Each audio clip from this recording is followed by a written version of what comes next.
नमस्ते भोपाल, टीम पेद्दी आपके पास आ रहे हैं. మరి పెద్దికి సంబంధించి మనకు ఒక సాంగ్ అయితే వస్తుంది, దగ్గరలోనే ఉందన్నమాట. 23వ తేదీన అది కూడా తెలుగు రాష్ట్రాల్లో రిలీజ్ చేయట్లేదు, భోపాల్లో రిలీజ్ చేస్తున్నారు. అయితే దీనికి సంబంధించి అసలు ఆ ఏర్పాట్లు ఏవైతే ఉన్నాయో చాలా గ్రాండ్గా చేస్తున్నారు గైస్. అసలు నేను ఎక్స్పెక్ట్ చేయలేదు. ఈవెన్ హిందీ న్యూస్ ఛానల్స్లో కూడా దీనికోసం మాట్లాడుతున్నారు. అంటే ఇట్లా ఒక పెద్ద తాలూకు ఈవెంట్ అనేది ఇక్కడ కండక్ట్ చేస్తున్నారు. సో చాలా గ్రాండ్గా ఒక పెద్ద స్టేడియంలోనే అది ప్లాన్ చేస్తున్నారనమాట. మొన్ననే అదంతా ప్లానింగ్ అంతా కంప్లీట్ అయింది. అయితే ఇక్కడ ఏఆర్ రెహమాన్ లైవ్ కాన్సర్ట్ ఉంటుంది. దాంతో పాటుగా పెద్ద నుంచి ఒక కొత్త సాంగ్ అయితే రిలీజ్ చేస్తున్నారు అదే ఈవెంట్లో. మరి స్పెషల్ ఏమైనా ఉంది అంటే ఉంది. ఆల్మోస్ట్ లక్ష కన్నా ఎక్కువ మందే ఈ ఈవెంట్కి అటెండ్ అయ్యే అవకాశాలు ఉన్నాయన్నమాట.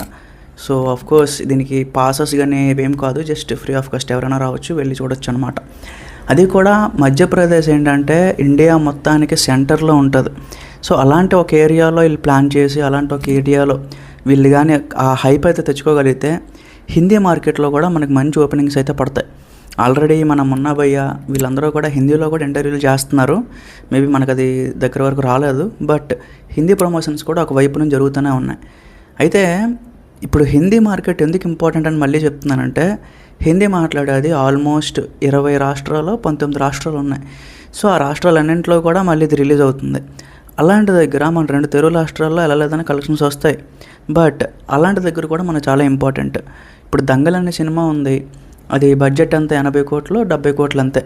కలెక్షన్స్ అంతా వచ్చినాయి 2000 కోట్లు దాటించి వచ్చింది. రీజన్ ఏంటి? అన్ని హిందీ రాష్ట్రాల్లో కూడా ఇది రిలీజ్ అయింది, అంత బాగా ఆడిందనమాట. సో పెద్ద కూడా అలాగే ఒక స్పోర్ట్స్ డ్రామా, ప్రతి ఒక్కరికి కనెక్ట్ అయ్యేటట్టు ఉంటుంది.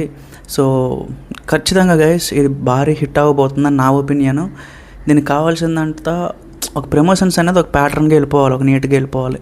సో బుచ్చిబాబు ఏంటంటే నాకు అనిపించింది చెప్తున్నాను, బుచ్చిబాబు మన ఇంటర్వ్యూలో కొన్ని లీక్ చేసేసాడు. ఎందుకో మరి నాకు అది కరెక్ట్ కాదేమో అనిపించింది. ఏమో అది లీక్ చేయకుండా ఉండాల్సిందేమో. కొన్ని విషయాలు ఏదో యాంకర్ నార్మల్గా అడిగితే చెప్పేస్తున్నాడు అనమాట. ఇప్పుడు రాజమౌళి చూడండి, ఎంత మీరు అడిగినా సరే అసలు సినిమాలో ఏముందని ఏది బయటపెట్టడు. అప్పుడు ఏంటంటే ఒక క్యూరియాసిటీ మనకి బిల్డ్ అవుతుంది, ఒక ఆతృత బిల్డ్ అవుతుంది. ఓకే సినిమాలో ఏదో ఉంది అని ఒక ఫీలింగ్ బిల్డ్ అవుతుంది. మన బుచ్చిబాబు ఏం చేస్తున్నాడంటే ప్రతి విషయం చాలా సింపుల్గా చెప్పేస్తున్నాడు. సో క్లైమాక్స్లో ఆ పాయింట్ ఉంటుంది, క్లైమాక్స్లో ఇది ఉంటుంది, లేకపోతే ఇది అది అని చెప్పి అసలు ఆ ఛాన్స్ ఇవ్వకూడదు. ఓకే మన బుచ్చిబాబు ఏంటంటే కొంచెం అన్ని పనుల్లో బిజీగా ఉండి ఇవన్నీ కూడా మరి ఏదో వేరేలా ఉంటుంది. It's okay. బట్ సాంగ్ వచ్చిన వెంటనే మాట్లాడుకుందాం. మనం తెలిసి ఇంకో గంట గంట కాదు, ఇంకొన్ని గంటల్లో మనకి అనౌన్స్మెంట్ కూడా వస్తుంది విత్ పోస్టరు. మాట్లాడుకుందాం. So stay tune.